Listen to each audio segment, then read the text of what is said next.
Assalamualaikum warahmatullahi wabarakatuh. Selamat malam, para pendengar setia Kisah Misteri di Shyflash Channel, serta para pembaca budiman di shyflash.com. Selamat datang kembali di Sudut Gelap Malam, di mana kami akan mengupas kisah-kisah yang tersembunyi di balik kabut dan bayangan. Di malam yang sunyi ini, izinkan saya membawa Anda menelusuri jalan-jalan yang tidak tertera di peta, menyusuri lorong waktu yang membentang antara harapan dan keputusasaan. Ada sebuah keinginan yang mendarah daging dalam setiap jiwa merantau, keinginan untuk pulang. Namun, apa jadinya jika jalan pulang yang ditawarkan ternyata adalah sebuah perangkap yang diselimuti oleh kain indah bernama gratis? Mari kita duduk tenang sejenak, rasakan hembusan angin malam, dan simak bersama kisah tentang sebuah perjalanan yang seharusnya tidak pernah dimulai. Sebuah kisah yang akan mengingatkan kita bahwa tidak ada yang benar-benar gratis di dunia ini, terutama ketika bayang-bayang dari jeruk purut mulai ikut serta dalam perjalanan. Jakarta, beberapa hari menjelang Lebaran. Kota metropolitan ini berubah menjadi sebuah kawah panas yang dipenuhi oleh desakan dan keinginan untuk pulang ke kampung halaman. Di tengah hiruk-pikuknya arus mudik, Rustam, seorang buruh harian di pabrik tekstil di daerah Cakung, berdiri kaku di depan pintu gerbang pabrik dengan tangan yang tergenggam kosong. Gaji mingguan yang baru saja ia terima, setelah dipotong angsuran dan kebutuhan pokok, hanya menyisakan secuil kertas yang tidak akan pernah cukup untuk membeli sebuah tiket bus menuju Yogyakarta. Tiket bus, itu adalah mimpi yang terlalu mahal, sebuah khayalan yang semakin lama semakin menyakitkan. Rustam menghabiskan sore itu dengan duduk di trotoar kumuh di depan pabrik, memandangi layar ponselnya yang sudah tua dan retak di sudutnya. Jarinya menggesek layar tanpa harapan, berpindah dari satu grup Facebook ke grup lainnya, grup-grup buruh, forum diskusi mudik, postingan-postingan tentang kenaikan harga tiket yang tidak masuk akal. Setiap kali membaca keluhan sesama pekerja, rasa putus asa di dadanya semakin menjadi-jadi. Kemudian, seperti sebuah sinar sejati yang menembus kegelapan paling pekat, sebuah postingan muncul dari akun bernama Mudik Berkah. Postingan itu sederhana, namun terasa seperti sebuah jawaban doa yang ia panjatkan setiap malam, mudah dan cepat. Mudik gratis Jakarta-Jogja, tanpa syarat, tanpa biaya sepeser pun, khusus untuk kaum pekerja yang ingin pulang namun terkendala finansial. Mudik gratis tanpa syarat, bus AC lengkap, Jakarta-Yogyakarta PP. Keberangkatan, malam ini, jam 23 waktu Indonesia Barat. Titik kumpul, terminal tersembunyi Jeruk Purut. Pendaftaran, langsung datang, kursi terbatas. Dipersembahkan oleh Yayasan Peduli Pemudik. Rustam membaca postingan itu berulang-ulang, matanya melebar, mencoba mencari celah kebohongan di antara baris-baris kalimatnya. Jeruk Purut, nama itu langsung memicu ingatan yang tidak nyaman di benaknya. Daerah itu memang dikenal, meski agak jauh dari tempat tinggalnya, namun namanya selalu dikaitkan dengan cerita-cerita seram yang diceritakan turun-temurun. Pukul 23. Waktu yang sangat aneh untuk memulai sebuah perjalanan mudik. Gratis tanpa syarat. Kalimat itu yang paling menggelitik logikanya. Hatinya berdebar-debar kencang. Sebuah perpaduan aneh antara harapan yang membara dan kecemasan yang mulai merayap pelan-pelan. Ia ingat pesan singkat istrinya di pagi tadi. Suara yang terdengar renguh karena penantian panjang. "Mas, tahun ini bisa pulang?" "Ya." Adik-adik sudah tidak sabar. Dika nanya terus, kapan papa bawa mainan dari Jakarta? Dia menatap foto anak-anaknya di layar ponsel. Dika yang berusia 7 tahun dengan senyum lebar menunjukkan gigi depannya yang baru copot, dan Sari yang masih balita dengan mata bulat dan pipi cabi seperti busa. Tekad yang mengeras di dalam dada yang sesak. Ini mungkin satu-satunya jalan. Ini adalah kesempatan terakhirnya. Dengan tangan gemetar, ia menghubungi satu-satunya teman kerja yang sering mudik, Joko. "Joko, ada info mudik gratis, kumpul di Jeruk Purut jam 11 malam. Apa ini legit, menurut lo?" Joko, dari suaranya saja sudah terdengar sangat skeptis. Rustam, hati-hati bro, Jeruk Purut, itu daerah yang agak angker, kamu tahu sendiri kan? Dulu banyak bekas kuburan lama di sekitar sana. Jam 11 malam pula, itu jamnya makhluk halus lagi lewat. Kalau gratis, biasanya banyak syarat tersembunyi, atau paling parah, itu tipu-tipu. Tetapi Rustam sudah seperti orang yang melihat oasis di tengah padang pasir yang tak berujung. Logika dan peringatan sahabatnya mulai tergerus oleh kebutuhan yang mendesak. Aku coba saja, Jok. Kalau nggak ambil kesempatan ini, aku nggak pulang tahun ini. Aku nggak tega lihat muka istri dan anak-anakku lewat video call saja. Malam itu, dengan membawa satu tas kecil berisi beberapa baju bersih dan oleh-oleh sederhana untuk anak-anak, sebuah mobil-mobilan bekas untuk Dika dan sebuah baju kecil untuk Sari, Rustam naik angkot menuju terminal terdekat, lalu melanjutkan perjalanan dengan ojek online. Semakin mendekati lokasi pertemuan, suasana di luar semakin sepi. Lampu-lampu jalan menjadi jarang, dan yang ada pun redup seperti enggan menyinari kegelapan. Bekas SPBU itu sudah jelas tidak beroperasi, bangunannya kusam, gelap gulita, hanya diterangi oleh cahaya bulan yang pucat dan temaram. Saat jam di ponselnya menunjukkan pukul 22.50, belum ada tanda-tanda orang lain. Rustam mulai merasa gelisah. Angin malam berhembus dingin, menusuk hingga ke tulang, membawa aroma tanah basah dan sesuatu yang lain, aroma yang manis aneh, seperti bunga Kamboja yang mekar secara berlebihan, atau mungkin bau kemenyan yang sudah lama padam. Tiba-tiba, dari balik bayangan pohon-pohon besar yang rindang di seberang jalan, sosok-sosok manusia mulai muncul. Mereka datang satu persatu, atau berdua-dua, tanpa suara. Semuanya terlihat seperti pekerja, sama seperti dirinya, mengenakan baju sederhana, tas jinjing kecil di tangan. Namun ada sesuatu yang membuat bulu kuduk Rustam langsung berdiri. Tidak ada yang berbicara, tidak ada salam, tidak ada tanya dari mana, tidak ada senyum atau angguk pengakuan. Mereka hanya berdiri, atau duduk di tepi jalan aspal yang retak, dengan wajah yang kosong. Benar-benar kosong, mata mereka menatap ke kejauhan, tetapi tanpa fokus. Seperti orang yang sedang melamun sangat jauh, atau sebaliknya, seperti orang yang sama sekali tidak punya lamunan lagi. Rustam mencoba menyapa seorang pria sebaya yang berdiri di dekatnya, berharap bisa memecah keheningan yang mencekam. Mas, ikut mudik gratis juga?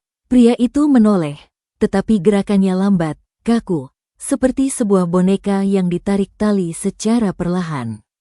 Dia melihat Rustam, tetapi matanya tidak benar-benar melihat. Pandangannya tembus, seolah Rustam hanyalah bayangan. Dia hanya mengangguk, sangat perlahan, lalu kembali diam. Tidak ada satu kata pun yang keluar dari mulutnya. Tepat pukul 23, dari jalan yang lebih gelap di utara, sebuah bas besar muncul tanpa suara. Bas itu berwarna biru tua, tetapi birunya seperti sudah kusam dan pudar. Lapisan catnya terkelupas di beberapa bagian, memperlihatkan warna merah karat di bawahnya. Lampu depan bas menyala, tetapi cahayanya kuning pekat, sakit, tidak putih terang seperti bus-bus pada umumnya. Tidak ada logo perusahaan bas yang jelas, hanya sebuah tulisan sederhana dengan cat putih di bagian depan, Jakarta, Yogyakarta. Bas berhenti dengan mulus di depan para calon penumpang. Pintu samping terbuka dengan desiran angin.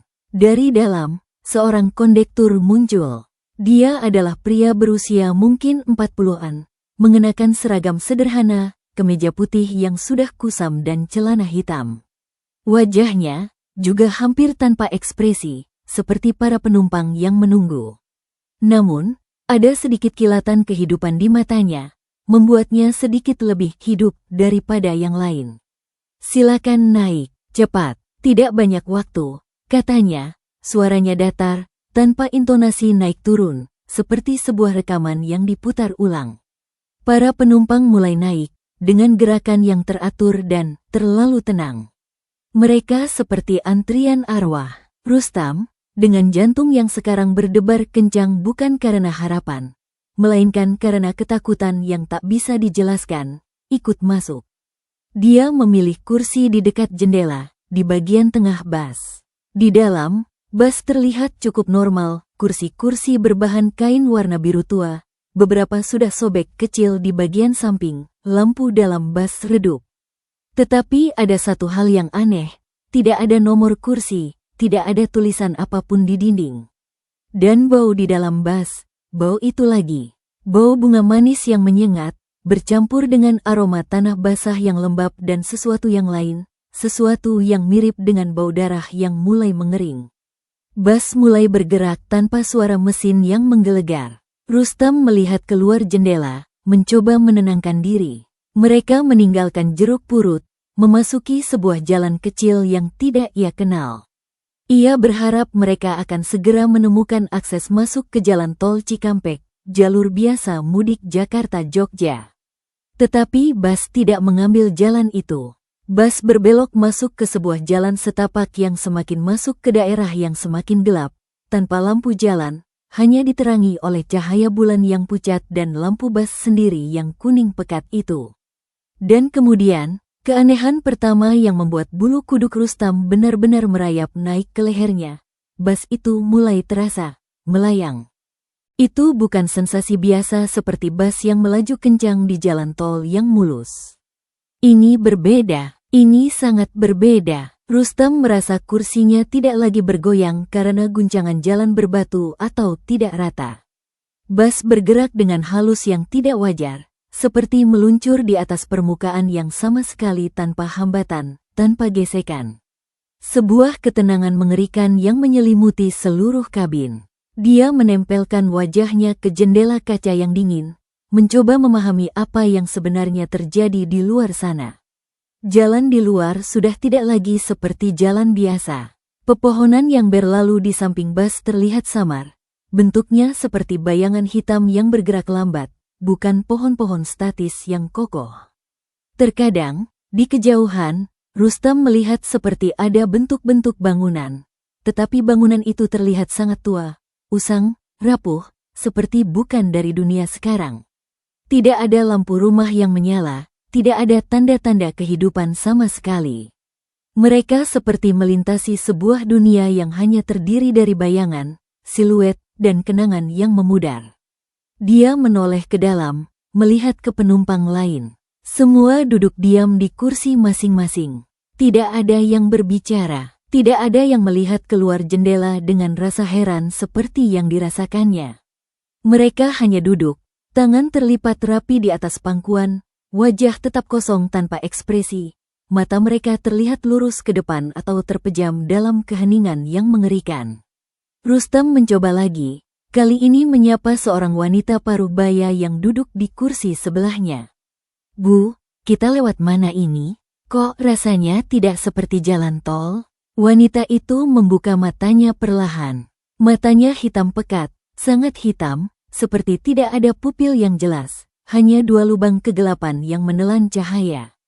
Dia melihat Rustam, lalu sangat perlahan, dia berkata, dengan suara yang hampir seperti angin berdesir di celah-celah jendela, "Jalan pulang. Jalan satu-satunya." Lalu dia menutup mata lagi, kembali menjadi patung yang diam. Rustam merasakan keringat dingin mulai mengucur deras di punggungnya, membasahi kemeja kerjanya. Dia mencoba berdiri, ingin melihat ke depan, ke arah sopir. Dari tempat duduknya, dia bisa melihat sosok sopir di depan. Sopir itu duduk tegap, tangan disetir, tetapi setirnya tidak bergerak. Bus melaju dengan stabil, melintasi medan yang tidak jelas. Tetapi setir itu tidak berputar ke kanan atau ke kiri, bahkan sedikit pun. Seolah bus ini tahu jalannya sendiri, tidak perlu diarahkan oleh tangan manusia. Kondektur yang sebelumnya membuka pintu, sekarang duduk di sebuah kursi kecil di dekat pintu masuk. Dia juga diam, wajahnya menatap lurus ke depan, tetapi Rustam melihat, sesekali, kondektur itu akan menoleh ke belakang, melirik ke arah para penumpang, dengan sebuah senyuman kecil yang tidak manusiawi. Senyuman itu tidak sampai ke matanya, hanya gerakan bibir yang sedikit naik, sebuah ekspresi kosong yang lebih menakutkan daripada teriakan. Rustam kembali ke kursinya, memegang tas kecilnya erat-erat hingga buku-bukunya putih. Dia berpikir tentang anak-anaknya, tentang wajah istri yang menunggu dengan penuh harapan. Dia berdoa dalam hati, memohon perlindungan kepada Tuhan yang Maha Kuasa. Ini pasti hanya perjalanan aneh, pikirnya, berusaha meyakinkan diri. Mungkin ini jalan pintas yang tidak diketahui banyak orang, mungkin sopir memang seorang ahli yang mengenal rahasia jalan. Dia mencoba menenangkan diri dengan menarik napas dalam-dalam. Tetapi kemudian, kejadian berikutnya membuatnya hampir berteriak dan memecahkan keheningan di dalam bus.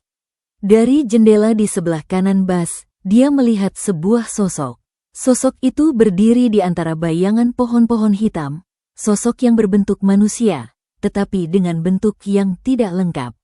Sosok itu seperti terbuat dari kabut tebal, berwarna putih pucat, dan dia menatap langsung ke bus, tepat ke jendela tempat Rustam duduk.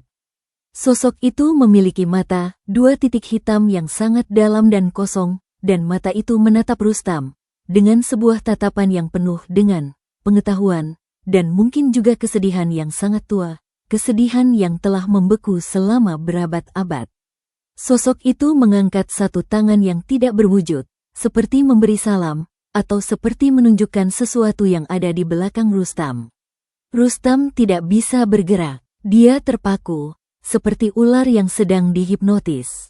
Bus terus melaju dengan mulus, dan sosok itu perlahan-lahan menghilang, seperti menyatu dengan kegelapan pekat yang menyergap sekitar mereka. Setelah itu, Rustam mulai melihat lebih banyak sosok-sosok lain, terkadang hanya bayangan tipis yang berlalu cepat, terkadang bentuk yang lebih jelas, seperti manusia tetapi dengan pakaian dari zaman yang berbeda. Ada yang seperti mengenakan pakaian zaman kolonial, ada yang seperti berpakaian sederhana dari era 70-an. Semua mereka berdiri di sisi jalan gaib ini. Semua menatap bus yang lewat dengan pandangan kosong, beberapa mengangguk perlahan, beberapa hanya diam membisu. Rustam mulai memahami, dengan ketakutan yang semakin mengeras di tulang belulangnya, mereka tidak melintasi jalan raya biasa. Mereka melintasi sesuatu yang lain, sesuatu yang bukan untuk manusia hidup. Mereka sedang melewati perbatasan. Bus terus melayang, halus, tanpa suara mesin yang keras, hanya desiran angin yang terdengar dari luar, angin yang membawa bisikan-bisikan tidak jelas. Rustam melihat jam di ponselnya. Pukul 1 dini hari. Mereka sudah berjalan selama 2 jam, tetapi Rustam merasa seperti sudah berada dalam perjalanan ini selama sangat lama, seperti waktu di dalam bus ini berjalan dengan cara yang berbeda dengan waktu di dunia luar, lebih lambat, lebih berat. Dia mencoba menghubungi istrinya, memberitahukan bahwa ia mungkin akan terlambat. Ponselnya menunjukkan sinyal yang hilang timbul, sebuah simbol aneh yang tidak pernah ia lihat sebelumnya. Ketika dia mencoba menekan tombol panggil, tidak ada suara, tidak ada nada dering, tidak ada dial tone, hanya keheningan yang sangat berat dan tebal. SMS tidak bisa dikirim. Dia mencoba membuka browser internet, tidak ada koneksi sama sekali. Ponselnya seperti sebuah kotak mati yang terisolasi dari dunia. Kemudian, lampu dalam bus mulai berubah. Dari redup, menjadi semakin redup, hingga hampir gelap total. Hanya cahaya kekuningan dari lampu depan bus yang menembus masuk, memberikan penerangan seram yang membuat bayangan-bayangan di dalam bus menjadi bergeser dan memanjang. Dalam kegelapan itu, Rustam bisa melihat sesuatu yang bergerak di lantai bus, bukan penumpang, tetapi sesuatu yang lebih kecil, seperti bentuk-bentuk kecil yang berlarian di bawah kursi, atau seperti tangan-tangan kecil yang mungil yang sesekali muncul dari bawah kursi, menyentuh pergelangan kaki penumpang dengan sentuhan yang dingin dan lembab. Dia mendengar suara-suara, suara-suara yang bukan berasal dari para penumpang yang diam. Suara seperti anak kecil menangis, tetapi sangat jauh dan samar, seperti dari dasar sumur. Suara seperti wanita menyanyi, tetapi lagunya tidak dikenal, nadanya sedih, melankolis, dan panjang, tanpa henti. Suara seperti banyak orang berbicara bersama dalam bisikan, tetapi dalam bahasa yang tidak bisa ia pahami, campuran antara Jawa kuno, bahasa Indonesia yang terbalik-balik, dan bahasa asing yang aneh. Rustam menutup mata erat-erat, berusaha tidak melihat, tidak mendengar. Dia menggigit bibirnya hingga hampir berdarah, berusaha mengingat wajah anak-anaknya dengan jelas, berusaha mengingat hangatnya rumahnya di Yogyakarta, berusaha mengikat dirinya dengan kenangan-kenangan nyata dan hangat itu, sebagai satu-satunya tali yang masih menghubungkan dirinya dengan dunia yang ia tinggalkan. Perjalanan terus berlanjut, melayang dalam kegelapan yang penuh dengan sosok-sosok tak kasat mata dan suara-suara yang tidak berasal dari dunia yang dikenalnya. Setelah beberapa jam, Rustam tidak bisa menentukan pasti berapa lama karena waktu di ponselnya sekarang sudah tidak bergerak normal, terkadang melompat maju beberapa jam, terkadang diam di angka yang sama. Bas mulai mengurangi kecepatannya dengan mulus. Sensasi melayang yang aneh perlahan berubah menjadi sensasi seperti turun, seperti kembali menyentuh permukaan yang lebih padat dan nyata. Bas berhenti. Rustam melihat keluar dengan waspada. Mereka berada di sebuah tempat yang mirip dengan rest area di jalan tol, tetapi rest area ini sangat aneh dan mengerikan. Bangunan-bangunan yang terlihat seperti warung makan atau toilet, tetapi bangunan itu usang, sebagian sudah runtuh, dindingnya ditumbuhi lumut tebal, seperti sudah tidak digunakan selama puluhan tahun. Tidak ada lampu yang menyala, hanya diterangi oleh cahaya bulan yang sekarang terlihat lebih pucat dan sakit, seperti bulan di dunia ini adalah tiruan yang buruk dari bulan asli. Kondektur berdiri dari kursinya, gerakannya tetap kaku. Istirahat, 15 menit, silakan keluar jika perlu. Para penumpang mulai berdiri, dengan gerakan yang masih lambat dan teratur seperti sebelumnya, lalu keluar dari bas satu persatu. Rustam, dengan tubuh yang sudah gemetar dan jantung yang berdebar tak karuan, ikut keluar. Dia butuh udara segar, meski dia tahu udara di tempat ini tidak akan segar. Dia butuh melihat sesuatu yang mungkin lebih normal, sesuatu yang bisa mengingatkannya pada dunia nyata. Tetapi di luar, suasana menjadi lebih mencekam. Rest area ini terletak di sebuah lapangan terbuka yang luas, tetapi lapangan itu seperti tidak memiliki batas yang jelas. Di satu sisi, ada bangunan-bangunan usang yang gelap. Di sisi lain, ada pepohonan yang bentuknya melengkung aneh, seperti pohon-pohon yang sedang sakit parah atau sudah tua sekali. Dan di tengah lapangan, ada sebuah monumen kecil yang mencolok, seperti tugu peringatan, tetapi tugu itu terlihat terbuat dari batu hitam yang mengkilap basah, dengan tulisan yang tidak bisa dibaca, seperti aksara yang sudah lama dilupakan. Para penumpang lain tidak berbicara satu sama lain. Mereka hanya berdiri di sekitar bas, beberapa melihat ke langit yang gelap tanpa bintang, beberapa menatap ke tanah dengan tatapan kosong. Tidak ada yang ke toilet, tidak ada yang mencari makanan atau minuman. Mereka seperti hanya menunggu perintah selanjutnya, seperti patung yang menunggu dihidupkan kembali. Rustam mencoba mendekati seorang pria yang berdiri agak terpisah dari yang lain, pria yang dari pakaiannya terlihat seperti juga seorang buruh harian. "Mas, kita di mana ini? Kok tidak seperti rest area biasa?" Pria itu menoleh dengan gerakan lambat yang sama. Wajahnya masih kosong, tetapi kali ini ada sedikit perubahan di matanya.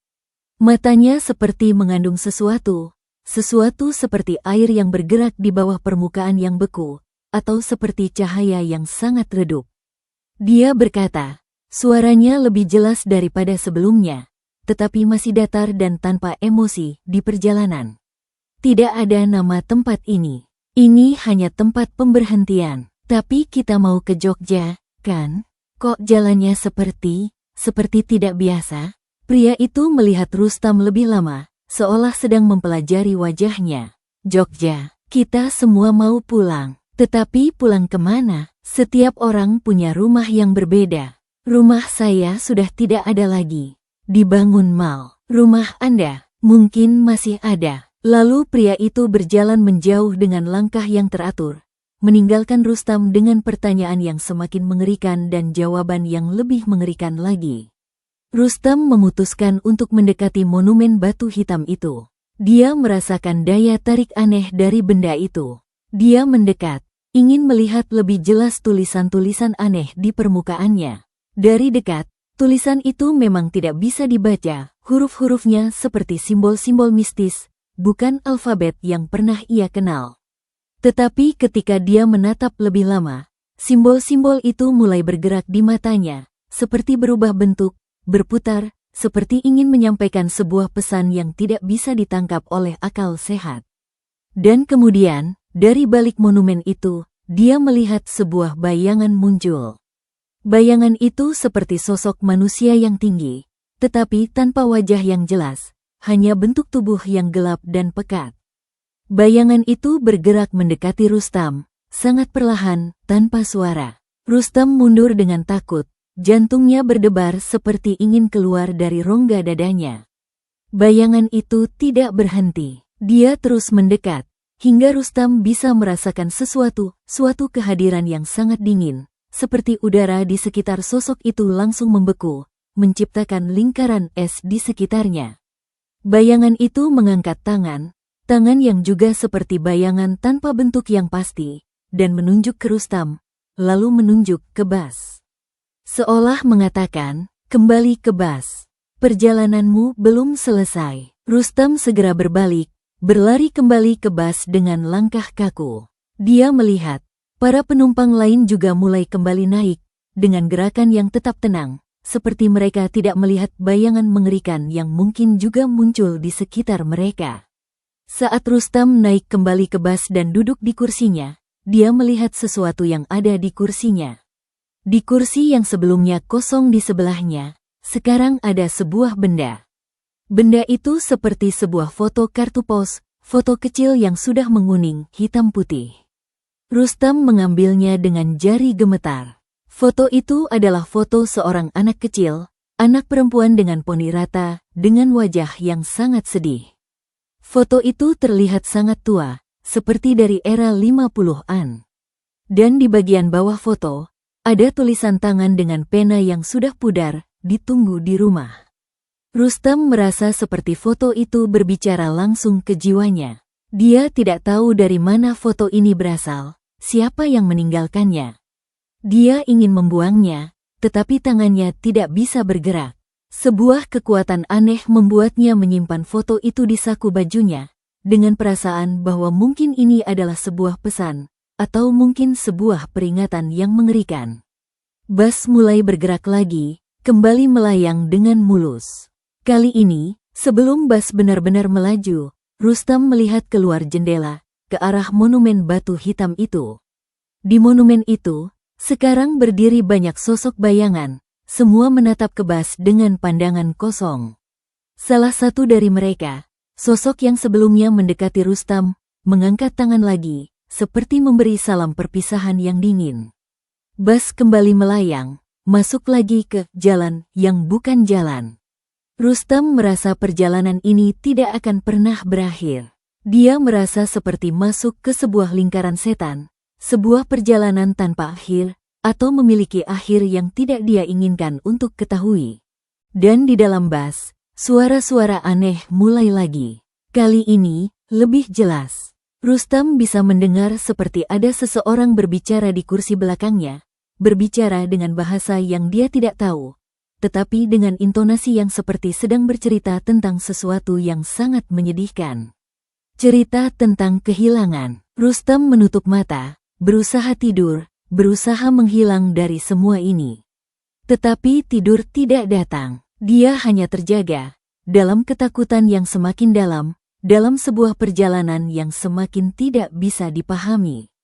Perjalanan terus berlanjut, tanpa tanda-tanda akan berakhir. Waktu menjadi konsep yang abstrak dan menakutkan. Rustam sudah tidak lagi berani melihat jam. Ponselnya sekarang mati total, layarnya hitam pekat, tidak bisa dihidupkan kembali dengan cara apapun. Waktu hanya bisa dirasakan melalui kelelahan yang semakin menggerogoti tubuhnya dan ketakutan yang sudah meresap ke dalam setiap sel darahnya, membeku di nadinya. Di dalam Bas, keadaan mulai berubah menjadi lebih menyeramkan lagi. Lampu dalam Bas yang sebelumnya redup sekarang benar-benar mati. Hanya cahaya dari luar, cahaya bulan pucat yang sakit dan cahaya lampu Bas yang kuning pekat, yang memberikan sedikit penerangan, membuat seluruh kabin bus menjadi dunia bayangan dan siluet yang bergerak-gerak sendiri. Para penumpang lain mulai menunjukkan perubahan kecil yang sangat tidak wajar. Beberapa dari mereka sekarang tidak hanya diam, mereka mulai bergerak dengan cara yang aneh dan mengganggu. Rustam melihat seorang wanita di depannya sesekali menggerakkan kepalanya ke kanan dan ke kiri, sangat perlahan, seperti menari tanpa musik, tanpa ritme. Lalu seorang pria di sebelahnya mulai berbicara sendiri dengan suara yang sangat rendah. Kata-katanya tidak jelas, seperti, sudah lama menunggu. Mereka tidak datang. Berulang-ulang seperti sebuah mantra. Rustam mencoba untuk tidak memperhatikan, berusaha fokus pada napasnya sendiri. Tetapi semakin dia mencoba mengabaikan, semakin jelas dan mengganggu hal-hal aneh itu muncul di persepsinya. Kursinya mulai terasa berbeda. Kursi yang sebelumnya hanya kursi bas biasa yang kotor, sekarang terasa seperti hidup.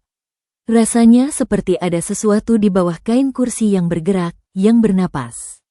Sesekali Rustam merasakan sesuatu seperti tangan-tangan kecil yang dingin dan lembab menyentuh pergelangan kakinya dari bawah kursi, sentuhan yang cepat, licin, lalu hilang. Setiap kali itu terjadi, dia merasakan gumpalan es di perutnya. Dan suara-suara sekarang lebih beragam, lebih mengganggu, lebih personal. Rustam bisa mendengar seperti ada anak-anak bermain lari-lari di lorong bas, suara langkah kaki kecil dan gelak taha, tetapi tawa itu tidak bahagia, tawa itu seperti penuh dengan keputusasaan dan kesepian. Dia mendengar seperti ada seorang wanita menangis di bagian belakang bas, tangisan yang panjang dan tanpa henti, seperti tangisan untuk sesuatu yang tidak akan pernah kembali. Dia mendengar seperti ada banyak orang berbisik bersama, dalam bahasa yang campur aduk, seperti bahasa Jawa kuno, bahasa Indonesia yang terbalik, dan bahasa lain yang tidak dikenal. Semua berbisik tentang pulang, tentang rumah, tentang menunggu. Rustam tidak tahan lagi. Dia mencoba berkomunikasi dengan kondektur, berjalan ke depan dengan hati-hati di antara kursi-kursi. Kondektur masih duduk di kursi kecilnya, wajahnya sekarang terlihat lebih tua. Seperti usia kondektur bertambah puluhan tahun hanya dalam beberapa jam perjalanan ini. Kulitnya keriput, matanya semakin cekung. Mas kondektur, kita sampai di Jogja kapan? Perjalanan kok lama sekali? Ini sudah berapa jam? Kondektur menoleh perlahan. Matanya sekarang terlihat lebih dalam, seperti dua lubang hitam tanpa dasar. Dia berkata, suaranya sekarang seperti berasal dari tempat yang sangat jauh, dari dalam sumur yang gelap, Jogja. Kita tidak ke Jogja, kita ke rumah masing-masing. Rumah Anda, mungkin di Jogja. Tetapi perjalanan ke rumah tidak selalu lurus, tidak selalu mudah. Tapi ini bas mudik Jakarta-Jogja, kan? Itu yang tertulis di bas. Kondektur sedikit tersenyum. Senyuman yang membuat Rustam ingin mundur dengan ngeri. Senyum itu tidak melibatkan mata, hanya bibir yang terangkat menampakkan gigi-gigi yang menguning. Tulisan di bas hanya tulisan, Pak. Perjalanan ini lebih dari itu. Anda ikut karena ingin pulang. Semua di bas ini ingin pulang. Tetapi pulang tidak selalu mudah. Kadang-kadang ada harga yang harus dibayar. Rustam tidak memahami maksud harga yang harus dibayar, tetapi dia tidak ingin bertanya lebih. Dia kembali ke kursinya, dengan perasaan bahwa dia sudah terperangkap dalam sesuatu yang jauh lebih besar dan lebih mengerikan daripada hanya sebuah perjalanan bas aneh. Kemudian, kejadian yang membuat Rustam hampir kehilangan kesadarannya terjadi. Dari jendela, di sebelah kanan bas, dia melihat sebuah sosok lagi. Sosok ini berbeda. Sosok ini seperti seorang wanita, dengan pakaian yang modern, seperti pakaian yang biasa dikenakan di Jakarta. Tetapi wajahnya seperti wajah seseorang yang dia kenal. Rustam menatapnya lebih lama, matanya melebar. Wanita itu seperti Mirna, teman kerjanya di pabrik, yang juga mudik tahun ini bersama suami dan anaknya. Tetapi Mirna tidak ikut bas ini. Rustam ingat betul, Mirna membeli tiket bisnis dengan harga mahal, sudah pulang beberapa hari sebelumnya, dan mengirimkan foto di grup WhatsApp saat sudah tiba di kampung halamannya di Klaten. Sosok wanita itu menatap Rustam dengan tatapan yang penuh dengan kesedihan yang sangat dalam dan juga seperti sebuah permintaan. Dia mengangkat tangan, seperti ingin mengatakan sesuatu. Rustam, dengan jantung yang berdebar kencang, menatap lebih lama. Sosok itu kemudian berubah, wajah Mirna yang pucat menjadi tidak jelas, lalu berubah menjadi wajah seorang pria tua yang tidak dikenal, lalu berubah menjadi wajah seorang anak kecil yang menangis. Sosok itu seperti terdiri dari banyak wajah, banyak orang, yang berlapis-lapis di dalam satu bentuk. Dan semua wajah itu menatap Rustam, dengan tatapan yang sama, tatapan orang yang ingin pulang, tetapi tidak bisa. Tatapan orang yang terjebak. Bas terus melaju dengan mulus. Sosok itu perlahan menghilang, tetapi tatapan penuh kesedihan itu tetap terbakar di dalam ingatan Rustam, seperti luka bakar yang tidak akan pernah sembuh. Rustam mulai merasakan pemahaman yang mengerikan. Bas ini bukan hanya membawa penumpang yang masih hidup. Bas ini membawa sesuatu yang lain. Bas ini mungkin membawa mereka yang ingin pulang tetapi tidak bisa. Mereka yang terperangkap di antara dunia. Mereka yang masih memiliki ikatan yang kuat dengan rumah tetapi tidak bisa pernah mencapainya. Dan dia, Rustam, sekarang salah satu dari mereka. Dia masih hidup, masih bernapas, masih memiliki tubuh yang merasa lelah dan takut. Tetapi apakah dia masih benar-benar terhubung dengan dunia nyata? Dengan istri dan anak-anaknya yang menunggu di Jogja? Dia mencoba mengingat detail-detail rumahnya dengan keras. Warna pintu depan yang hijau tua, bentuk meja kayu di ruang tamu, suara anak-anak saat berkejaran di halaman belakang. Dia menggenggam tas kecilnya erat-erat, merasakan oleh-oleh yang dia bawa. Mobil-mobilan bekas untuk Dika, baju kecil untuk Sari. Ini adalah tali fisik yang masih menghubungkan dia dengan dunia nyata. Dia harus memegangnya erat-erat, tetapi kemudian, tasnya mulai terasa berbeda. Tas yang sebelumnya hanya tas kain biasa, sekarang terasa lebih berat, seperti ada sesuatu di dalamnya yang bukan oleh-oleh. Dengan rasa takut, Rustam membuka tasnya dengan hati-hati. Di dalam tas, selain oleh-oleh dan baju, sekarang ada benda lain. Benda itu seperti sebuah kertas kecil yang sudah rapuh, kertas yang terlihat sangat tua, dengan tulisan yang sama seperti di monumen di rest area, simbol-simbol yang tidak bisa dibaca. Dan ada satu benda lagi, sebuah foto kecil lagi, foto seorang pria dengan wajah yang sangat sedih, pria yang seperti juga seorang buruh, dengan mata yang sayu. Di bawah foto itu, ada tulisan dengan pena yang sama, tidak sampai.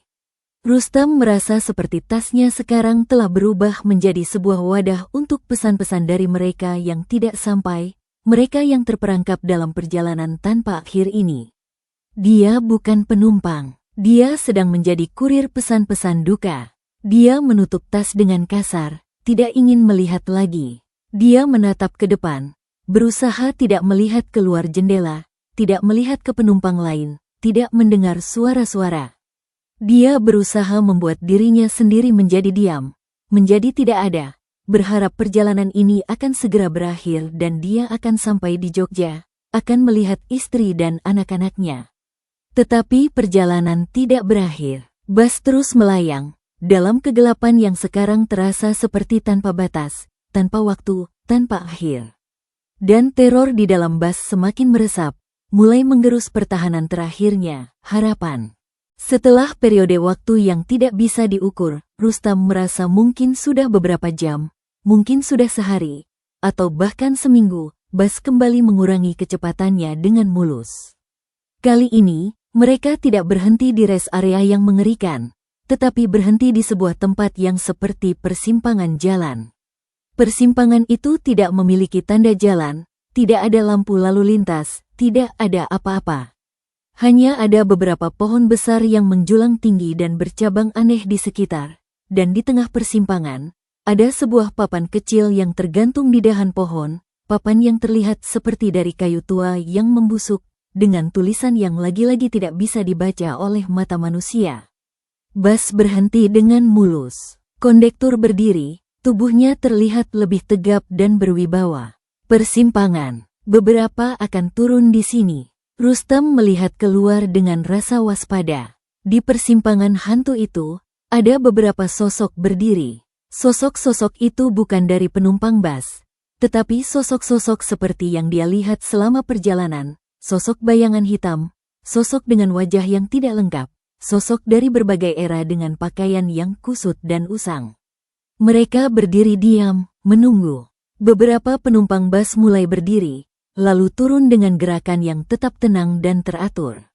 Rustam melihat dengan ngeri, penumpang-penumpang yang turun adalah mereka yang selama perjalanan paling diam, paling tanpa ekspresi, paling kehilangan jati diri.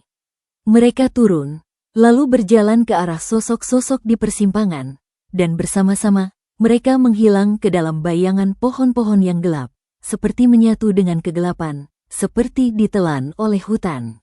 Rustam merasa seperti ini adalah proses pulang untuk mereka, tetapi pulang kemana? Ke dunia yang bukan dunia hidup, ke alam baka, dia tidak tahu, dan dia tidak mau tahu. Dia tidak akan turun, dia masih ingin sampai di Jogja, masih ingin melihat wajah istri dan anak-anaknya. Dia masih berpegang teguh pada harapan, sekecil apapun itu. Setelah beberapa penumpang turun dan menghilang, bus mulai bergerak lagi. Kali ini, bus terasa lebih ringan, seperti beban berkurang. Tetapi suasana dalam bus menjadi lebih menyeramkan, karena sekarang lebih sedikit penumpang, dan penumpang yang masih ada mulai menunjukkan perubahan yang lebih jelas dan mengerikan. Salah satu penumpang, seorang pria yang duduk di belakang Rustam, mulai berbicara dengan suara yang lebih jelas. Rustam bisa mendengar kata-katanya dengan jelas. Seperti pria itu berbicara tepat di telinganya, sudah 3 tahun tidak pulang. Anak tunggu, anak tidak tahu ayah sudah tidak ada. Anak masih tunggu di depan pintu setiap sore. Pria itu berbicara seperti kepada dirinya sendiri, tetapi suaranya terdengar ke seluruh bus yang sunyi. Rustam menoleh ke belakang, melihat pria itu. Pria itu sekarang memiliki wajah yang lebih jelas, wajah seorang buruh. Mungkin seperti dirinya, tetapi wajah itu terlihat sangat lelah, sangat tua, seperti sudah menanggung beban yang tidak terukur beratnya. Pria itu menatap Rustam, matanya sekarang memiliki cahaya yang sangat redup, seperti cahaya dari sebuah lilin yang hampir mati. Dia berkata, langsung kepada Rustam, Anda masih baru, Anda masih memiliki harapan, tetapi harapan bisa hilang. Saya sudah tidak memiliki harapan. Saya hanya ingin anak saya tahu. Saya ingin pulang, meski hanya untuk sekejap. Rustam merasa seperti pria itu berbicara tentang sesuatu yang sangat personal. Sesuatu yang mungkin adalah kisahnya sendiri. Sebuah kisah yang akan menjadi kisah Rustam juga jika ia menyerah. Mas, Anda tidak sampai ke rumah? Rustam bertanya, dengan suara yang gemetar. Pria itu mengangguk. Sangat perlahan. Bus ini, bus untuk mereka yang tidak sampai. Mereka yang terperangkap. Mereka yang lupa jalan pulang. Anda ikut karena ingin pulang gratis. Tetapi gratis, tidak selalu gratis. Anda membayar dengan sesuatu yang lain. Rustam tidak memahami, membayar dengan sesuatu yang lain. Dia hanya ingin pulang, ingin melihat keluarga. Apa yang sudah dia bayar? Waktunya. Ketenangannya, atau jiwanya perlahan-lahan, bus terus bergerak, kembali melayang. Pria itu kemudian mulai berubah. Wajahnya mulai menjadi tidak jelas, seperti menyatu dengan bayangan di sekitarnya. Suaranya menjadi semakin jauh, samar, hingga akhirnya dia tidak berbicara lagi, hanya diam, seperti penumpang lain yang telah kehilangan jati dirinya. Rustam merasa seperti dia sendiri juga mulai berubah. Tubuhnya terasa lebih lelah, lebih tidak bertenaga. Pikirannya mulai kabur, seperti sulit mengingat detail-detail keluarga dengan jelas.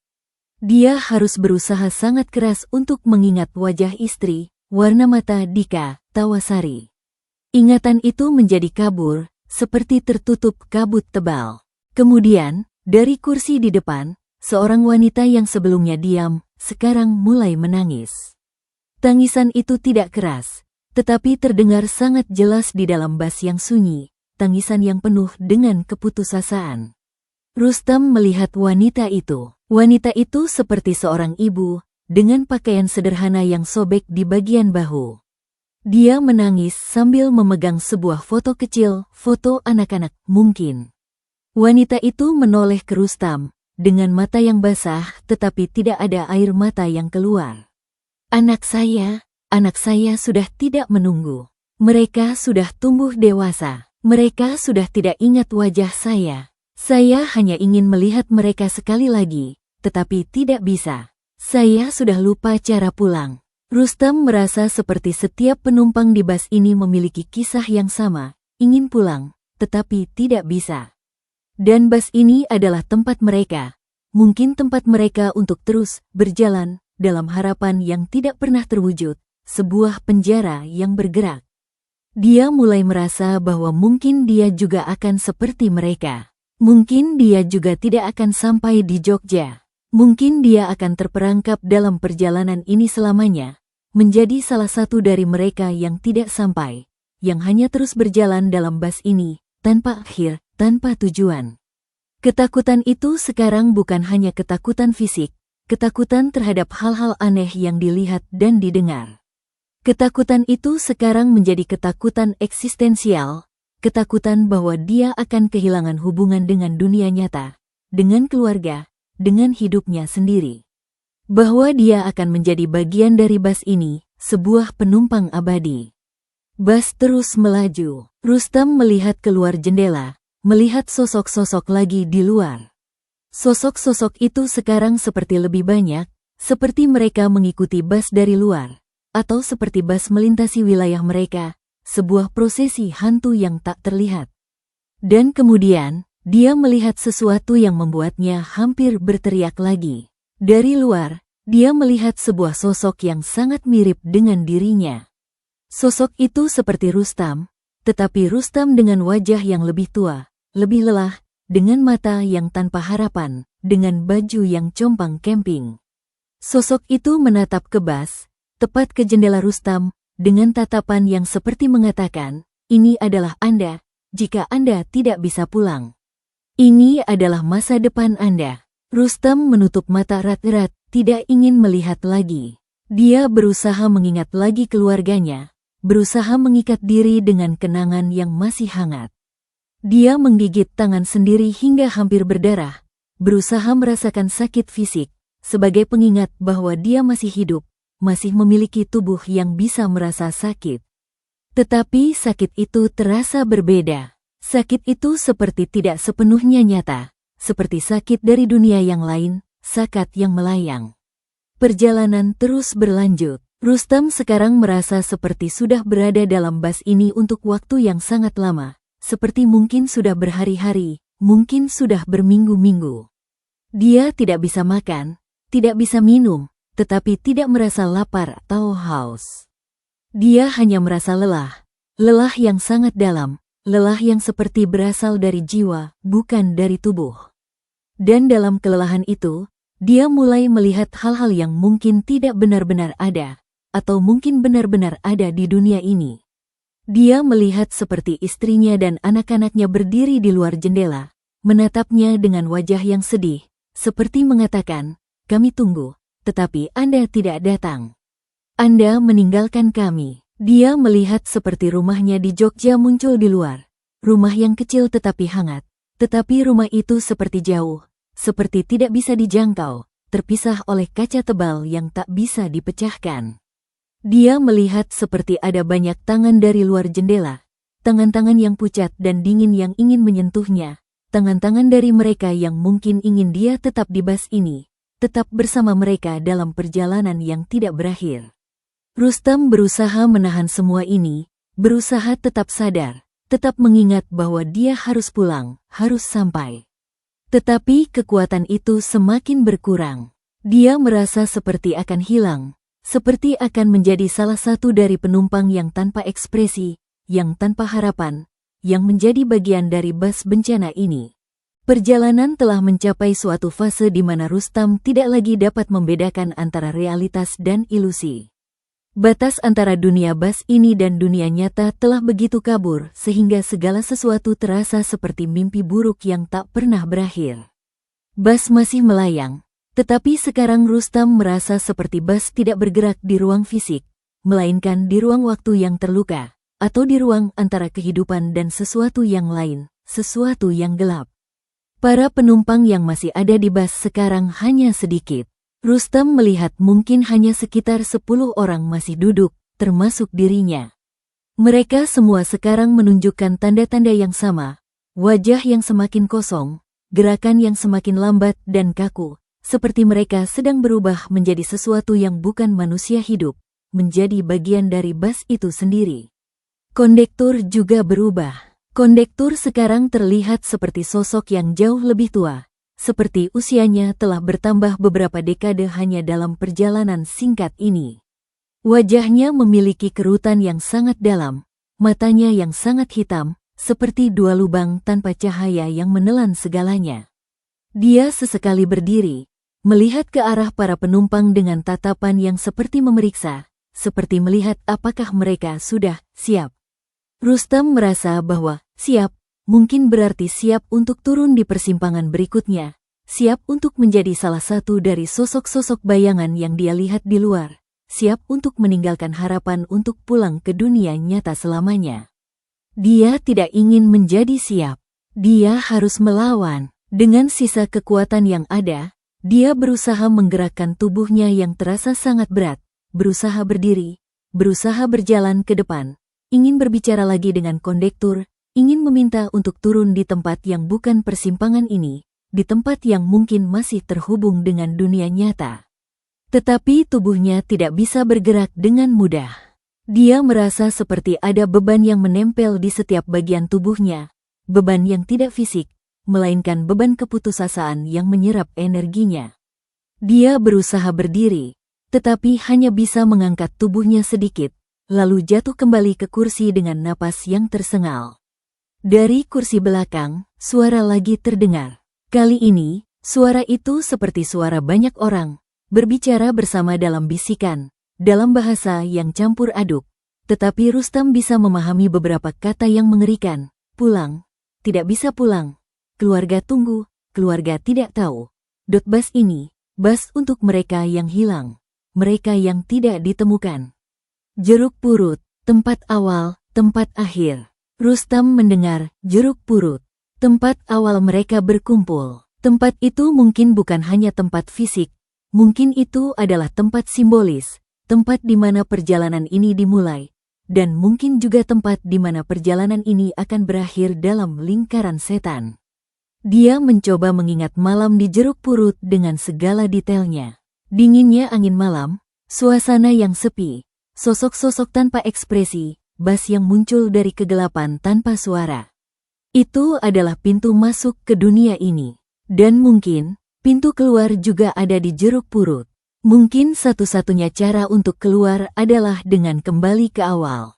Tetapi bagaimana caranya? Bas ini terus bergerak maju, tidak pernah kembali ke jeruk purut. Bas bergerak ke sesuatu yang lain, ke persimpangan-persimpangan di mana penumpang turun dan menghilang, ke jalan-jalan yang bukan jalan, melintasi dimensi yang bukan dimensi manusia. Rustam merasa seperti dia harus melakukan sesuatu, harus berusaha untuk keluar dari lingkaran ini.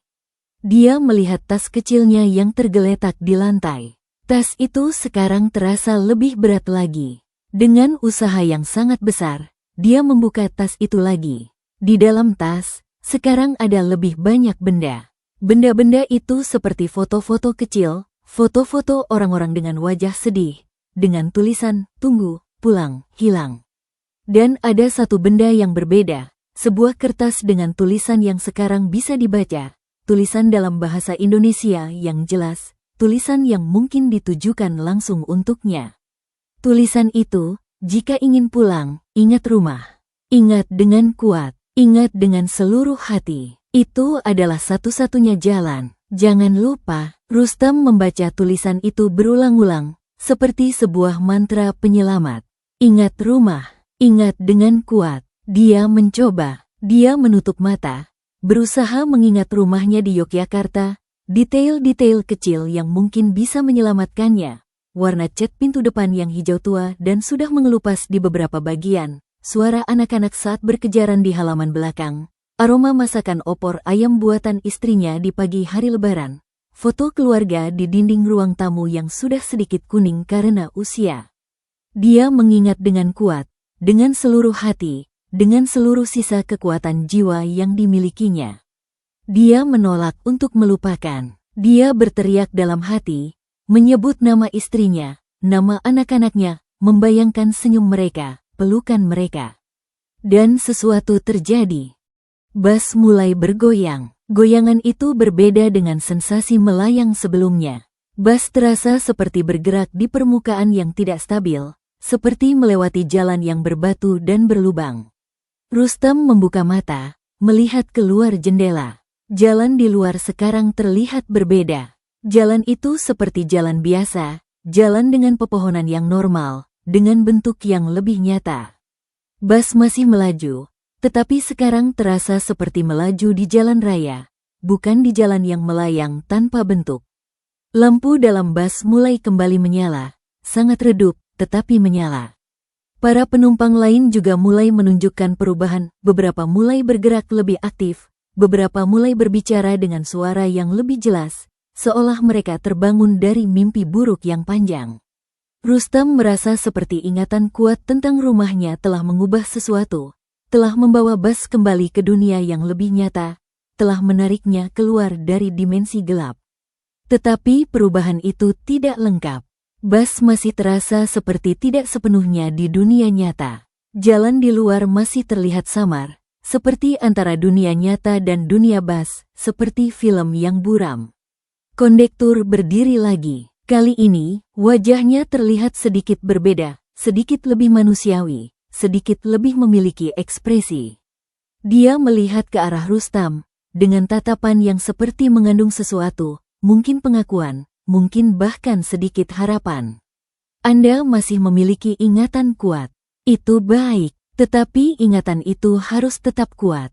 Jika ingatan hilang, Anda akan tetap di Bas selamanya. Rustam mengerti. Ini adalah perjuangannya. Dia harus terus mengingat, terus mengikat diri dengan dunia nyata, atau dia akan tenggelam kembali.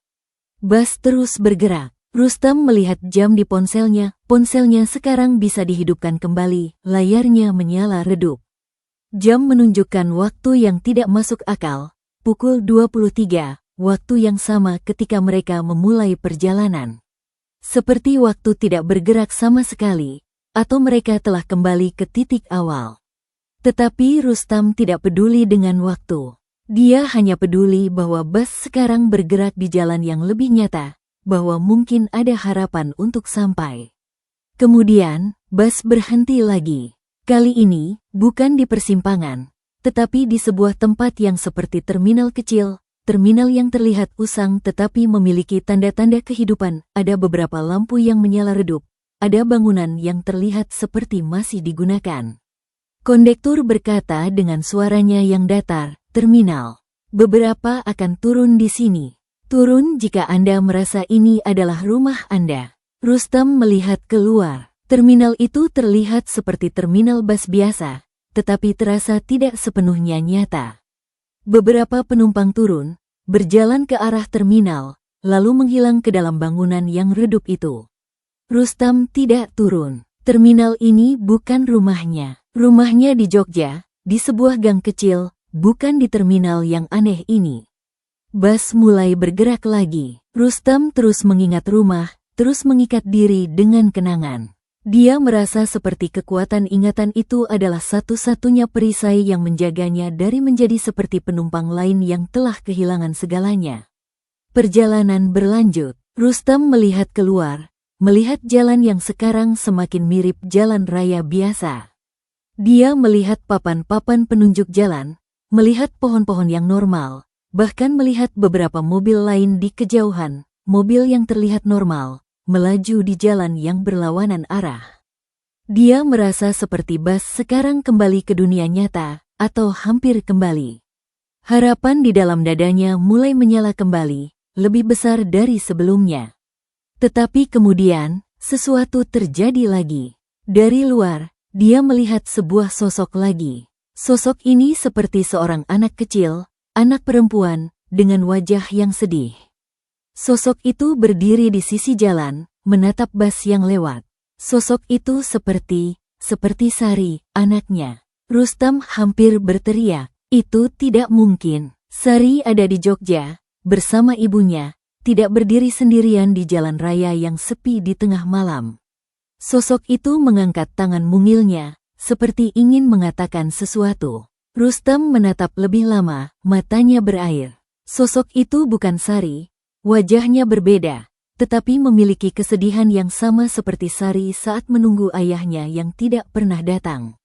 Sosok itu kemudian berubah, menjadi sosok lain, sosok yang seperti Dika, anaknya yang lain. Lalu berubah lagi, menjadi sosok yang seperti istrinya, dengan wajah yang khawatir. Rustam memahami, ini adalah ilusi, atau mungkin adalah representasi dari keluarganya yang menunggu, keluarga yang menjadi tali ingatan terkuatnya. Sosok-sosok ini mungkin adalah bagian dari ingatan kuatnya, muncul di dunia Bas ini sebagai pengingat, tetapi juga sebagai godaan untuk menyerah.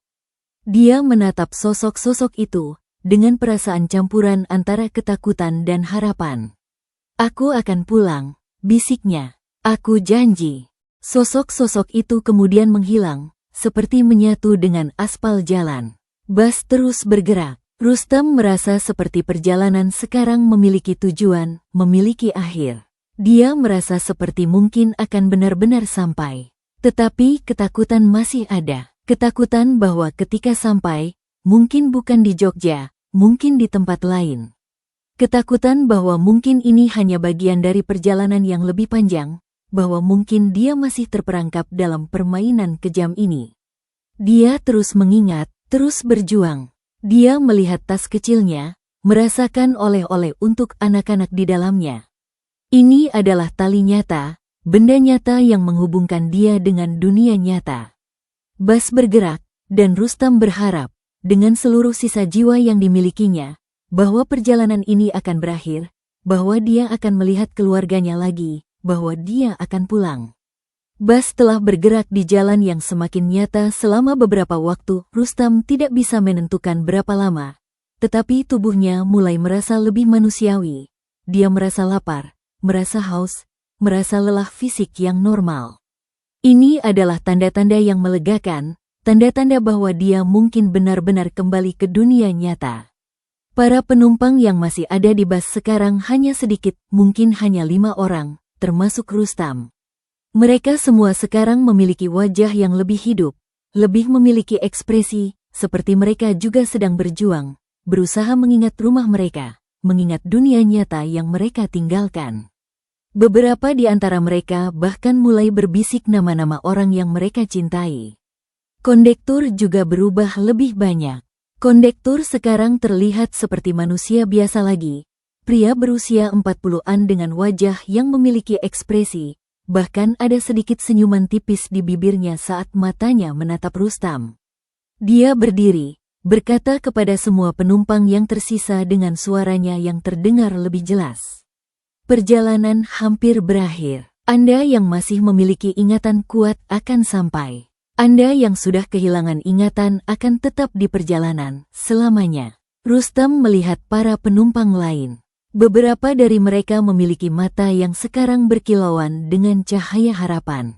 Beberapa masih memiliki mata yang kosong, seperti mereka sudah kalah, sudah kehilangan ingatan, sudah kehilangan hubungan dengan dunia nyata, dan sekarang hanya menunggu giliran mereka turun di persimpangan berikutnya.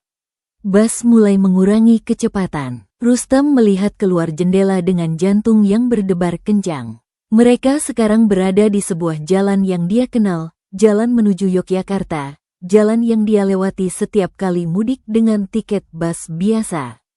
Jalan ini nyata, dengan papan penunjuk arah ke kota-kota kecil, dengan lampu jalan yang kuning, dengan mobil-mobil lain yang melaju dengan normal. Dia merasa seperti jantungnya akan meledak karena harapan yang begitu kuat. Apakah dia akan benar-benar sampai? Apakah ini akhir dari perjalanan mengerikan ini? Bas berhenti di sebuah tempat yang seperti halte bas kecil di pinggir jalan, halte yang terlihat biasa saja, dengan beberapa orang yang sedang menunggu di bawah penerangan lampu jalan, orang-orang yang terlihat normal, bukan sosok bayangan. Kondektur berkata, "Turun di sini jika ini adalah rumah Anda." Salah satu penumpang, seorang wanita muda, segera berdiri dan turun dengan wajah yang dipenuhi kelegaan. Penumpang itu turun, berjalan ke arah halte, lalu menghilang ke dalam kelompok orang normal yang sedang menunggu, seperti menyatu dengan dunia nyata, seperti tidak pernah ada di bas hantu itu. Rustam tidak turun. Halte ini bukan di Yogyakarta, masih di jalan menuju, mungkin di daerah Klaten. Masih ada jalan lagi, bas bergerak lagi. Rustam terus mengingat rumahnya, terus mengikat diri. Dia melihat ponselnya sekarang menunjukkan waktu yang normal, pukul 4 dini hari. Seperti waktu telah bergerak normal lagi, seolah-olah perjalanan aneh itu hanya memakan waktu beberapa jam, bukan berhari-hari atau berminggu-minggu seperti yang dirasakannya. Tetapi dia masih tidak bisa menghubungi siapapun. Sinyal masih hilang timbul, dan ketika dia mencoba menelepon, tidak ada yang terhubung. Dia hanya bisa melihat waktu, melihat bahwa mungkin mereka sudah dalam perjalanan selama 5 jam, mungkin sejak pukul 23. Bas terus bergerak, memasuki daerah yang semakin familiar bagi Rustam. Dia melihat papan nama jalan yang menunjukkan semakin dekat dengan Yogyakarta. Dia melihat pemandangan yang dia kenal baik, sawah-sawah yang menghijau di bawah cahaya bulan, pohon-pohon besar khas di pinggir jalan, bentuk-bentuk bangunan masjid dan warung yang pernah dia lewati. Harapan di dalam dadanya semakin memuncak. Rustam merasa seperti akan menangis, seperti akan meledak dengan kebahagiaan bahwa dia mungkin akan benar-benar sampai, akan melihat istrinya, akan memeluk anak-anaknya. Tetapi kemudian, bas mulai berubah lagi. Bas mulai terasa tidak stabil, seperti bergoyang lebih kuat. Lampu dalam bas mulai redup lagi, menjadi kekuningan yang sakit. Kondektur mulai berubah lagi, wajahnya kembali menjadi lebih tua, lebih tanpa ekspresi, seperti ada kekuatan yang mencoba menarik mereka kembali ke dimensi gelap.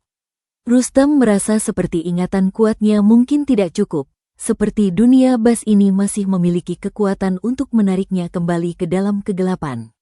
Dia merasakan kelelahan yang luar biasa, keinginan untuk menyerah, untuk hanya diam dan tidur, lupa dengan segalanya. Dia berusaha lebih kuat. Dia mengingat setiap detail rumah, setiap suara, setiap aroma.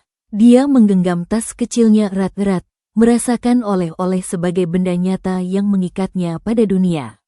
"Aku harus pulang," bisiknya berulang-ulang. "Aku harus pulang." Bas bergoyang lebih kuat, seperti melalui jalan yang sangat tidak rata. Rustam melihat keluar, jalan di luar sekarang terlihat seperti antara dua dunia, terkadang seperti jalan aspal yang nyata, terkadang seperti jalan bayangan yang hitam.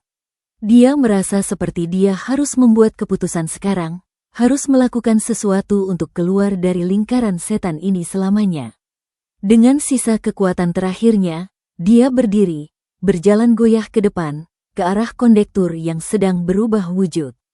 "Mas kondektur, saya harus sampai di Jogja. Saya harus pulang. Tolong, bantu saya." Kondektur menoleh, dengan wajah yang sekarang seperti campuran antara manusia dan sesuatu yang lain.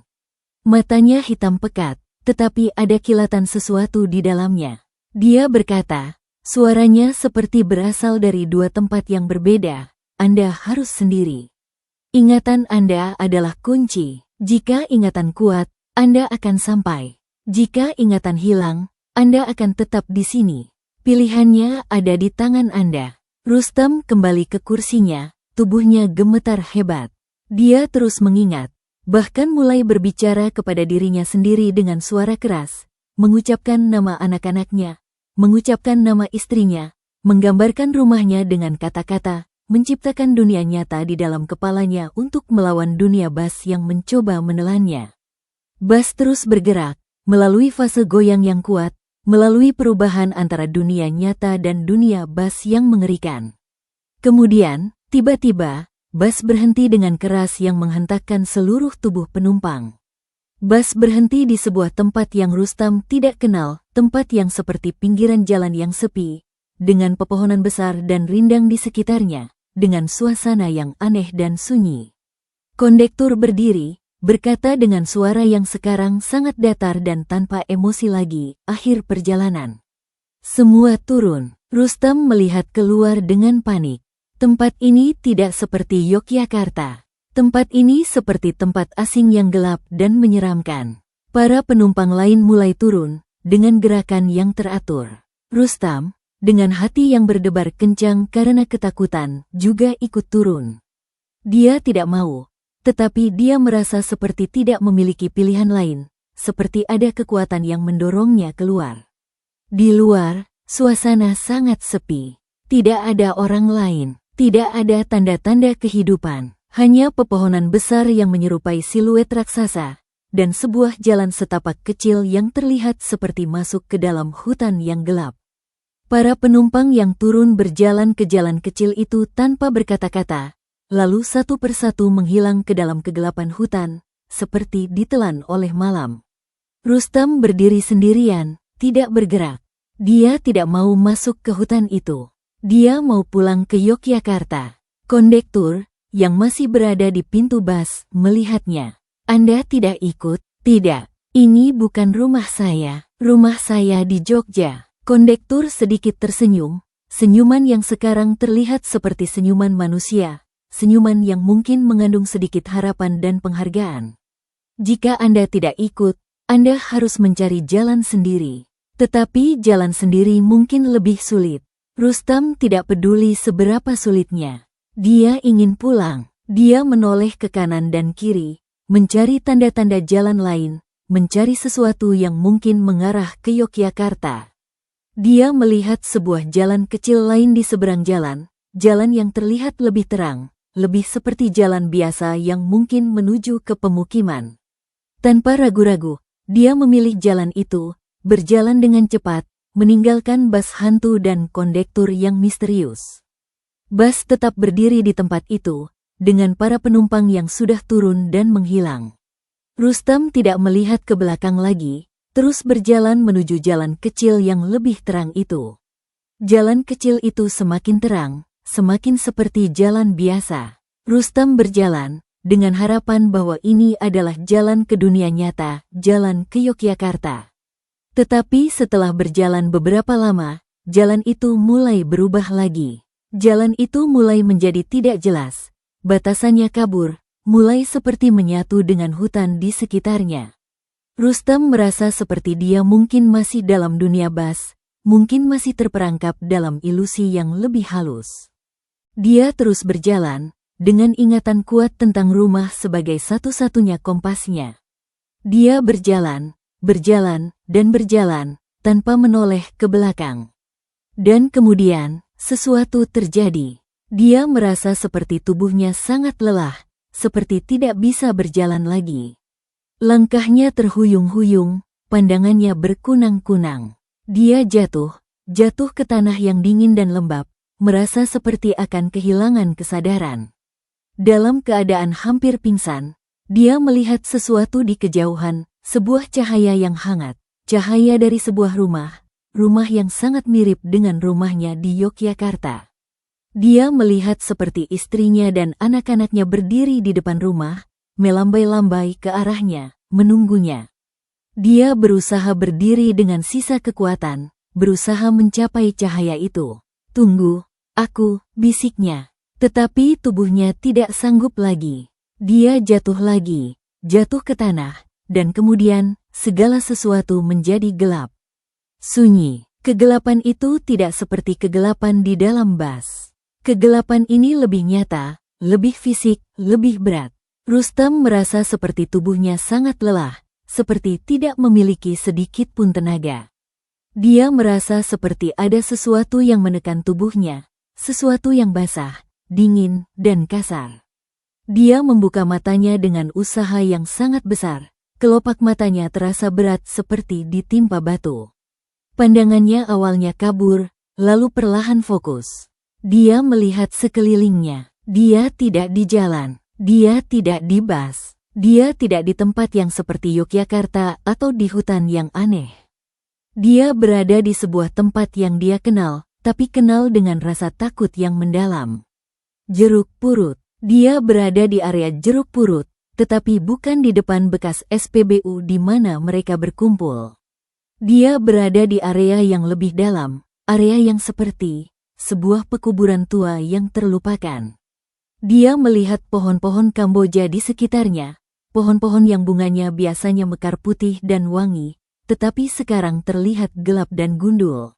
Dia melihat tanah di bawahnya yang basah dan berlumpur, tanah yang seperti baru digali atau seperti tanah kuburan yang tidak pernah kering. Dia melihat batu-batu nisan di sekitarnya, nisan-nisan yang sudah tua, beberapa sudah rusak, ditumbuhi lumut tebal, beberapa bahkan sudah roboh dan tertimbun tanah. Dia berada di tengah-tengah pemakaman Jeruk Purut yang legendaris. Dan tubuhnya sangat lelah, tidak bertenaga, remuk. Baju dan pakaiannya lusuh, kotor, bercampur dengan lumpur dan daun-daun basah. Seperti dia sudah berbaring di tempat ini untuk waktu yang sangat lama. Dia menatap ke atas, langit terlihat, langit mendung dengan awan tebal, dengan cahaya matahari yang redup dan temaram, seperti pagi hari atau sore hari yang mendung. Dan dia merasakan sesuatu di wajahnya, hujan.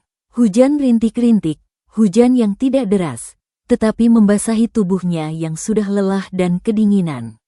Dia mencoba bergerak, mencoba untuk duduk. Setiap otot di tubuhnya protes dengan rasa sakit yang tajam. Dia hanya bisa merangkak pelan, bersandar pada sebuah batu nisan yang sudah retak. Pikirannya masih kacau, bercampur antara ingatan tentang perjalanan bus yang mengerikan dan kenyataan bahwa dia sekarang berada di sebuah kuburan. Perjalanan bus? Apakah itu benar-benar terjadi? Apakah dia benar-benar naik bus hantu yang melayang, bus yang membawa penumpang-penumpang yang tidak pernah sampai? Atau apakah itu semua hanya halusinasi yang disebabkan oleh kelelahan, kelaparan, atau sesuatu yang lebih buruk? Apakah dia sekarang kembali ke dunia nyata? Apakah dia sekarang di Jeruk Purut, di area pemakaman ini, setelah hilang selama berapa lama? Dia melihat ponselnya yang masih tergenggam di tangannya, keajaiban, ponsel itu masih utuh. Dengan usaha, dia menekan tombol daya. Layarnya menyala, ponselnya masih hidup. Layar menunjukkan waktu, pukul 6 pagi. Dan tanggal menunjukkan bahwa sekarang sudah 1 minggu sejak tanggal dia ikut mudik gratis. 1 minggu, dia merasa seperti perjalanan di dalam bus hanya berlangsung beberapa jam, atau mungkin beberapa hari yang tak berujung. Tetapi ponselnya menunjukkan 1 minggu telah berlalu. 1 minggu penuh di mana dia tidak ada di manapun. Dengan jari yang gemetar, dia mencoba menghubungi istrinya. Ponsel menunjukkan sinyal yang kuat sekarang, sebuah berkah yang tidak terduga. Dia menekan nomor istrinya, dengan harapan dan ketakutan bercampur menjadi satu. Telepon tidak diangkat, tidak ada jawaban, hanya nada dering panjang yang kosong. Dia mencoba lagi, masih tidak ada jawaban. Panik mulai merayap. Apa yang telah terjadi selama 1 minggu ini? Dia mencoba menghubungi satu-satunya orang yang bisa dihubungi, teman kerjanya, Joko. Telepon segera diangkat setelah beberapa kali berdering. Rustam, kamu di mana? Kamu sudah 1 minggu tidak ada kabar sama sekali. Kami semua khawatir setengah mati. Istri kamu sudah menghubungi kami, bilang kamu tidak pernah sampai di Jogja. Kamu baik-baik saja? Suara Joko yang panik di seberang telepon terdengar seperti musik di telinga Rustam. Dengan suara yang sangat lemah, serak, dan penuh sesak, Rustam berbicara, Joko, tolong, saya di Jeruk Purut, di pemakaman. Saya tidak tahu, saya ikut bus mudik gratis. Joko, dari suaranya, terdengar sangat khawatir dan bingung. Jeruk Purut, pemakaman, astaga, Rustam. Apa yang kamu lakukan di sana? Kamu harus keluar dari sana sekarang juga. Kamu harus ke rumah sakit. Beritahu saya lokasi pastinya. Kami akan datang menjemputmu. Rustam tidak bisa berbicara lebih banyak. Tenaganya habis. Dia hanya bisa berbaring di tanah kuburan yang basah, menunggu, sambil memegangi ponselnya seperti sebuah penjaga. Setelah beberapa waktu, Rustam tidak tahu berapa lama, karena dia hampir hilang kesadaran lagi karena kedinginan dan kelelahan, dia mendengar suara. Suara orang-orang, suara warga setempat yang mungkin sedang beraktivitas pagi.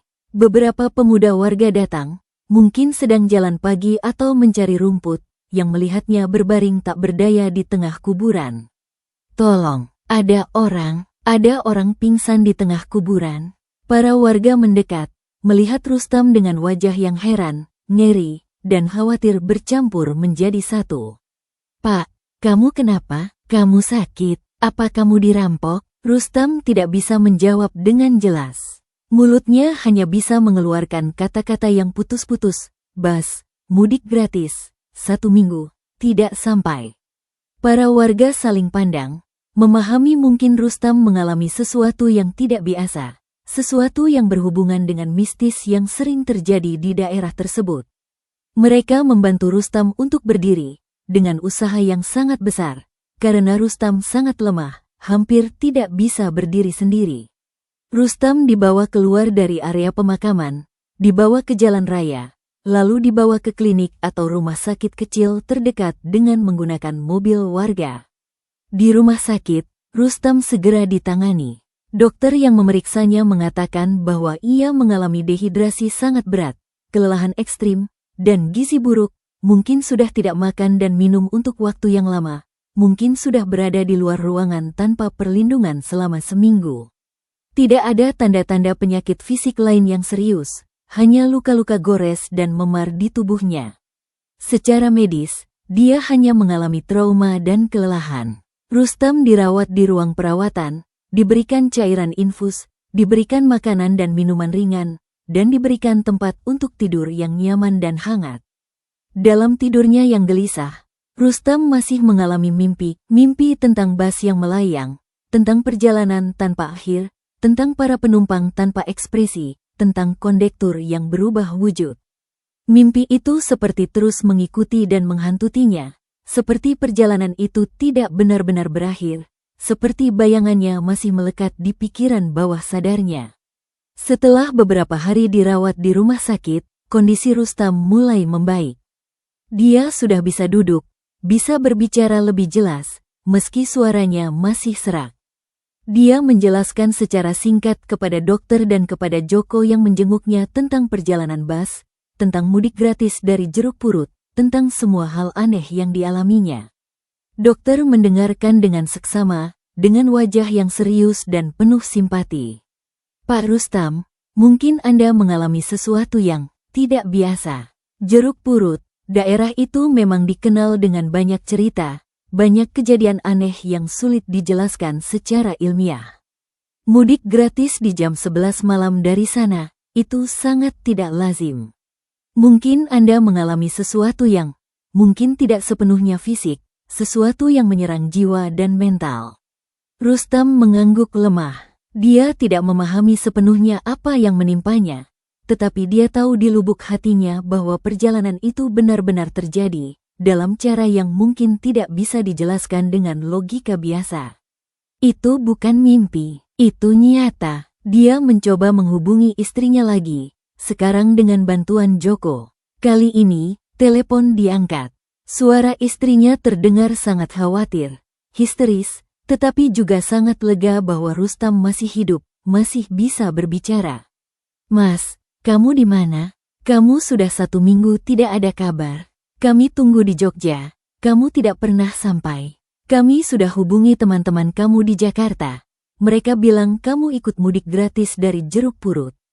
Kami takut sekali. Rustam menjelaskan sesedikit mungkin, tidak menceritakan detail-detail mengerikan tentang bas hantu itu karena tidak ingin membuat istrinya lebih khawatir. Dia hanya mengatakan bahwa dia mengalami masalah di perjalanan, tersesat, dan sekarang sedang di rumah sakit di Jakarta, akan pulang ketika sudah kuat. Istrinya mengatakan ingin segera datang ke Jakarta, tetapi Rustam menolaknya dengan lembut.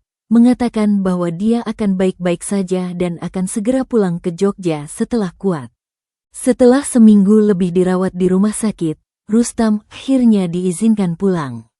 Kondisinya sudah jauh lebih baik, meski tubuhnya masih terasa lemah dan pikirannya masih sering kacau. Dia tidak langsung pulang ke Yogyakarta, karena masih merasa tidak kuat untuk melakukan perjalanan panjang. Dia pulang ke tempat kosnya di Jakarta, dengan bantuan Joko dan teman-teman kerjanya yang lain. Di tempat kos yang kecil dan sederhana itu, Rustam masih sering mengalami mimpi buruk tentang Bas, tentang perjalanan mengerikan itu. Tetapi mimpi itu semakin berkurang frekuensinya, semakin tidak sering, seiring berjalannya waktu. Dia mencoba mencari informasi tentang mudik gratis dari Jeruk Purut di Facebook, tetapi postingan itu sudah tidak ada lagi. Akun Mudik Berkah yang memposting tawaran itu sudah tidak aktif, sudah dihapus, seolah-olah tidak pernah ada. Dia mencoba mencari cerita-cerita lain tentang bas hantu jurusan Jakarta-Jogja di internet, tetapi tidak banyak informasi yang bisa didapat, hanya cerita-cerita dari mulut ke mulut di forum-forum gelap, cerita-cerita yang tidak pernah tercatat secara resmi. Rustam menyadari bahwa mungkin dia bukan satu-satunya korban. Mungkin ada orang lain yang mengalami hal serupa, yang ikut mudik gratis dari Jeruk Purut, yang terjebak dalam perjalanan yang tidak biasa itu.